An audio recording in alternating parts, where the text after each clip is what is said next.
It is such a claim to fame that your family is the first one to exhibit these Hindi films in the United States. Yeah. Yeah, I mean, that's quite a legacy. It is, yeah. It's amazing. And one day I'll write a novel about it. Yeah, as you should. And then you can contact my brother, since he's a novelist as well as a publisher of novels. Oh, nice. Yeah, so he's done a few things, which has been pretty crazy. Your work, in marketing they say target everybody, you target nobody, right?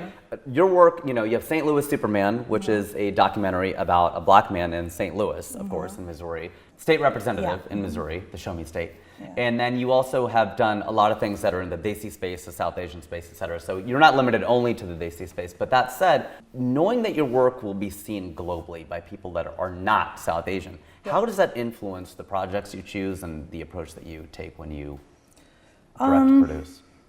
I guess it's not something I'm conscious of at all, because, I think that's just the space that so many of us occupy. Like those kind of traditional walls between domestic, international, et cetera, are falling, a lot thanks to streaming, honestly.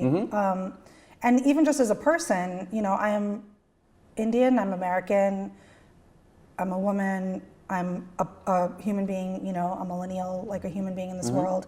And each of those, facets of my identity attract different interests, right? So I pursue things that I'm interested in and things that I feel like I can sort of explore some facet of humanity through, that's sort of the only through line, in all my work is trying to ask big questions about the world we live in, about who we are as people.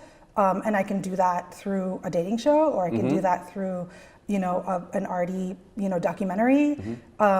And all of it excites me and all of it informs me. I find all of it as intellectually rigorous. So, because, everything speaks to sort of a different, part of my identity. The best advice I've ever gotten, from another filmmaker I got from Shekhar Kapur, where he says, you have to see yourself in everything that you make. And that can come in many different ways, but you have to sort of find yourself, and that's how work feels authentic and it feels real, and you're asking the right questions. And that's really what I look for, is what aspect of my identity or my curiosity am I seeing in this work? And that's sort of been my North Star.